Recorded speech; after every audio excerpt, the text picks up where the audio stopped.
Hi, my name is Kavita J. Patel, and welcome to KavitaTV, where I help extraordinary women find and keep extraordinary love, or what I like to call soul level love. And today I have a special guest with me. We have Rachel here, which I'm really excited to have her here, which she has a brilliant question for us today. And as we're dialoguing, I just want you to take a moment to really listen to how we're talking about things, what's coming up for Rachel, and how does that relate back to your life? Because this is totally unscripted. She has no idea what I'm about to say. I have no idea what I'm about to say. And so there are gonna be nuggets in here for you to take away. So, really tune in to what is in this dialogue that's applicable to you. So Rachel, you wanna tell me your question? Okay, my question is, why do I always feel like I have to choose between compatibility and chemistry? And I feel like they're kind of similar in that this way of like getting along with people, but they also feel just very different. And it's always one or the other. And I'm like, why can't I find somebody where it's like I'm compatible with them and there's chemistry, but it just always seems to be, one or the other. Yeah, that you're meeting men that you either feel really compatible with. And what does compatibility mean to you? Like, what does that look like? To me, that means like we are kind of like we really get along as friends. Yeah. Like he gets me, I get him. We have the same sense of humor. And often people will be like, are you guys dating? And I'm like, well, no, we're not. We're just friends. And yeah. And I really value their friendships. But then eventually they're like, okay, I want to take this to the next level. We really get along and they're attracted to me. But I'm like, it's not exactly, it's just something that's not here. Yeah, you're not totally feeling it with them. Yeah. I get that. Yeah. But it feels like a best friendship kind of feeling. Yeah. Okay. And then what does chemistry feel like for you? Chemistry for me, that's just very like romantic and like, very like kind of like sweep me on my feet and playful and fun. Yeah. But often it misses or it lacks the compatibility factor where it's like strong communication or being emotionally available or even just like living nearby or, there just seems to be some resistance there. Yeah. As far as not being compatible. So like just feeling like there's this like sexual energy there, but then when it comes to kind of feeling maybe intellectually challenged or even emotionally like gotten, I kind of feel like the relationship is not going to last at all. Yeah, because I get that. And it's not because it's not feeding you on all levels. So the first thing that I want to say is that it does exist. Okay. There is a man out there that you can have both of these things with, right? Because sometimes after we've had so many experiences where we've had one versus the other, we start to say to ourselves, am I just going to have to pick? Exactly. Right? Yeah. And it feels like we're settling in some way by saying that to ourselves. Exactly. So how do you feel? Yeah. And what is your biggest fear around the fact that you're seeing this happen? I think my biggest fear is not being able to notice and be like, this is going to be the person. My biggest fear is just having them slip through, whether they're on the compatible side or the chemistry side, just not being able to see like, oh, that could have worked, Could have worked. Yeah. Tell me a little bit about your perception of your parents' relationship. Okay, my parents, I definitely do not want a marriage like theirs in that sense. My mom was going to leave my father a couple of years ago, but they're still living together, and it's just not really a healthy marriage. Yeah.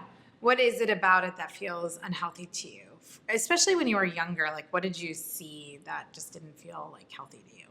My mom does everything. Yeah, she takes care of the money, and if she's not there to make dinner, my dad just doesn't eat, and she just does it all. Yeah. And does it just feel like, okay, mom's doing everything and dad's not really contributing? Right. Well, he'll make the money basically. So it's like that kind of relationship, and also just not having that like emotional maturity. I think too. I think kind of with both of them actually. Yeah. And does it feel like there's passion in their relationship? Or no, does it feel I'm sure they used to. I think when they got married, there was probably chemistry. They do like. They are very like kind of similar to each other, and it makes sense that they're together. But as far as like communication, keeping the marriage healthy, and it just seems to have gone south. Yeah. Okay, got it. Do they feel like they're best friends, or does it not even feel like that? No, not even. Yeah. Okay. When you were younger, did it feel like they were compatible? I don't know if it was as obvious to Okay. me. Yeah. Okay. I think they might have been a bit compatible. Yeah. A little bit more. Okay, got it. What you're seeing in your parents' relationship is like lack of chemistry, and even to some degree, like lack of true connection, right? Like true connection.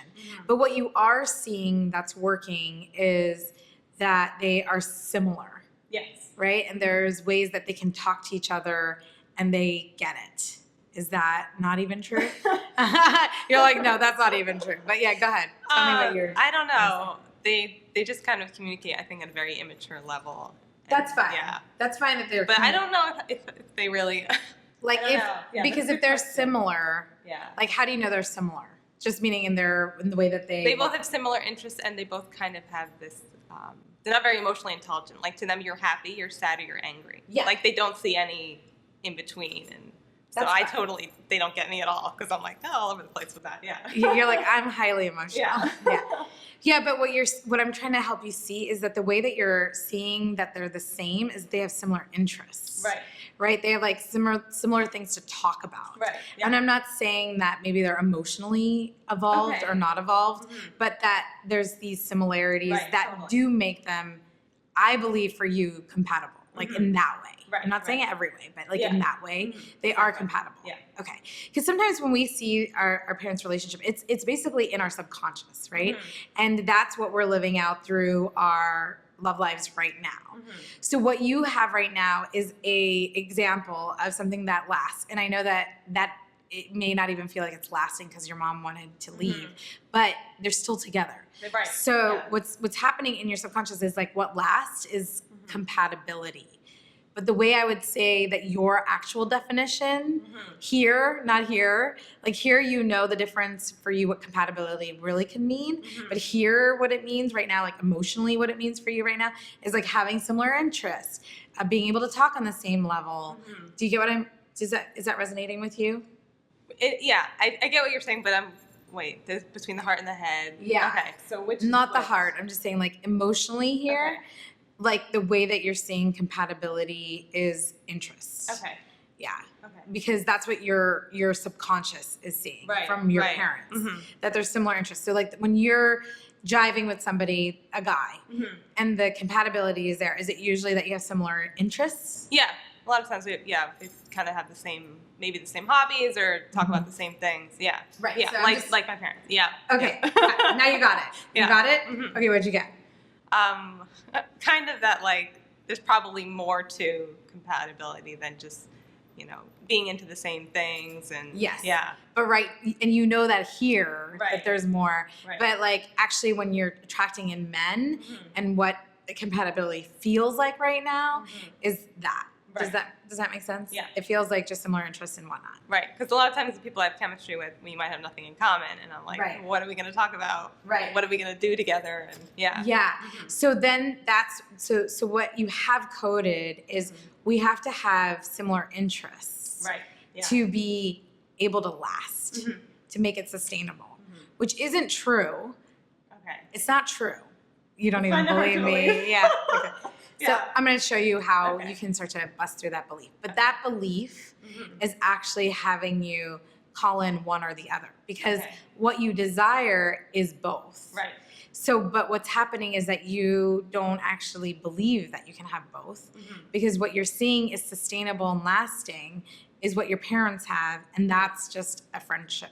Well, I know we could say that loosely, but they Right, have similar yeah. interests. Do you get what I'm saying? Yeah. So we're living that out.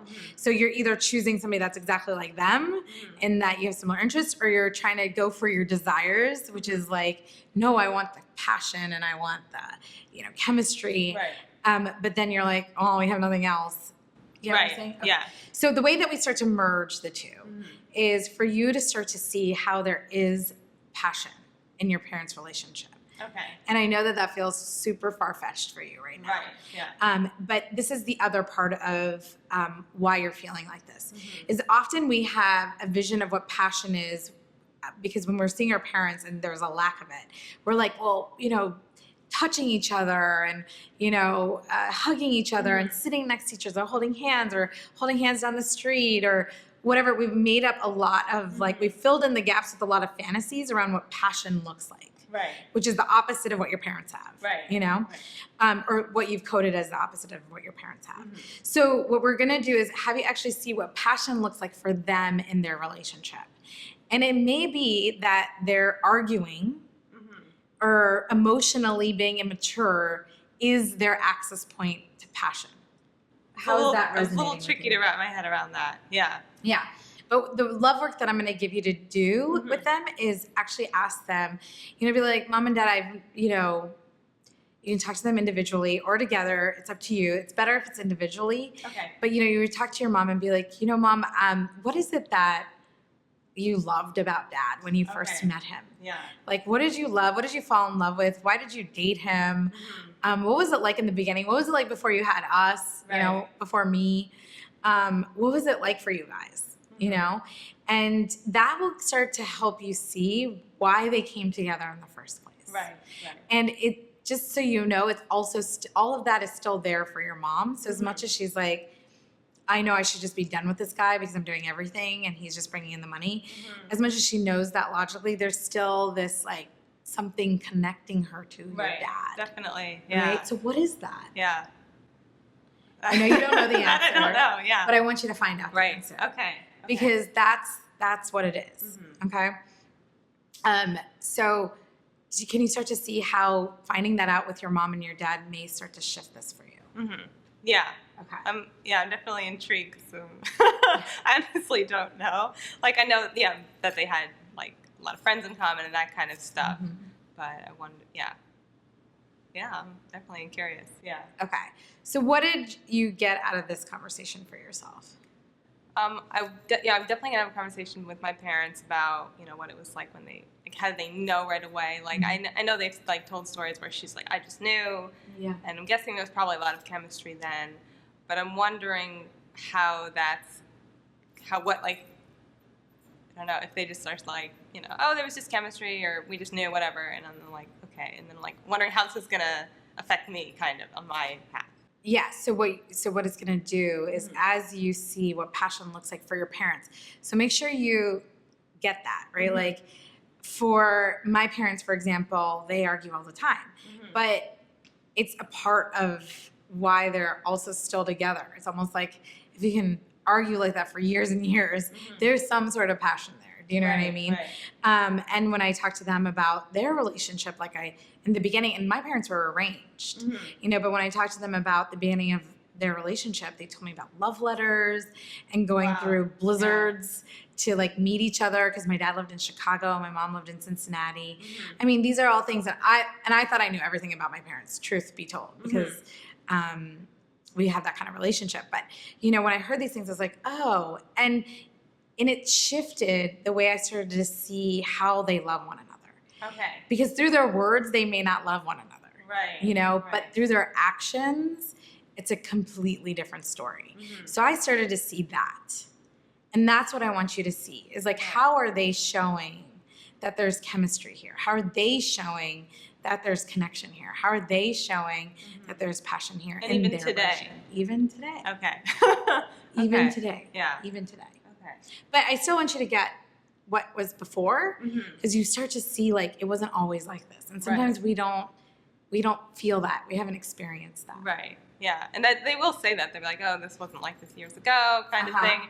And I think that also kind of scares me when it comes to okay, when I'm getting, when I get married, it's who are they going to be? Who am I marrying, and what are they going to be years? later on? Yeah. Exactly. But the thing is that they can say that, but you'll see something totally different when this opens up for you. Right. Yeah, you will.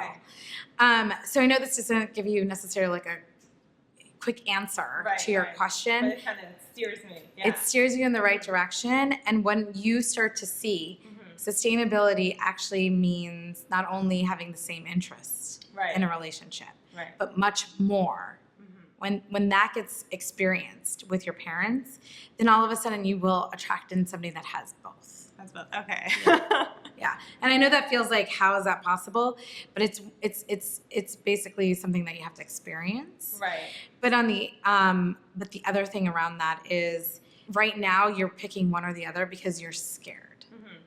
And what are you scared of ultimately? If you were to find the one, he was at your door right now, Okay. And knocking. He has both of them. Okay. He is knocking on your door right now, saying, Rachel, I'm ready. I want you in my life. I want everything you want. Right. What comes up for you? Yes, I know excitement's going to be the first thing. Mm-hmm. So that's a given. But what's underneath that? What fear comes up? There's kind of like a hesitancy. Yeah. Like, how do I know? Like, I think that comes down to that. Like, this might feel right today, or like, you might say this today, but just kind of like, should I just like not be attached to the idea of marriage, or just be like, okay, live every day as it goes, or is it actually, just kind of like, okay, I want to plan for the future and make sure this is good. And yeah. So the reason why you're going there and there's already this fear from like wanting to meet that right person that has both. Because then you're faced with this question. Right. Yeah. When you're just dating somebody that has one, not the other, then you don't have to actually face this fear.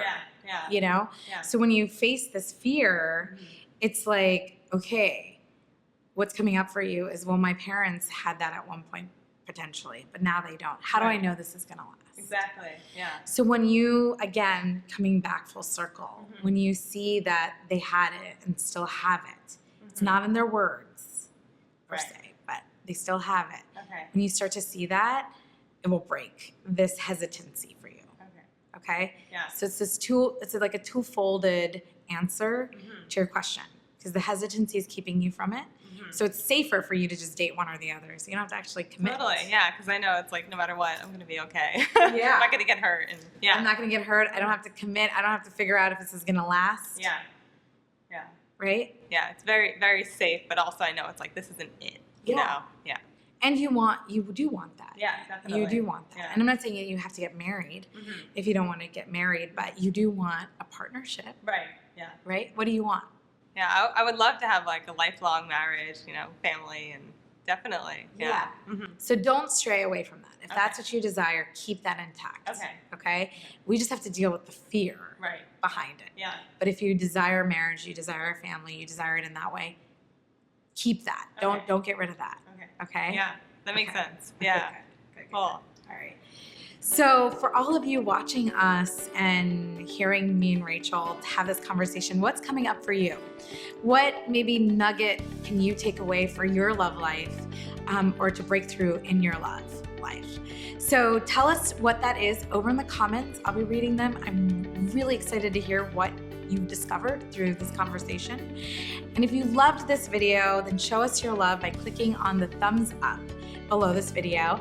And if you haven't already, subscribe to KavitaTV. I want you to subscribe because I'm answering your biggest questions around how to create extraordinary love in your life. So till the next episode, remember to feel, breathe, and let love it.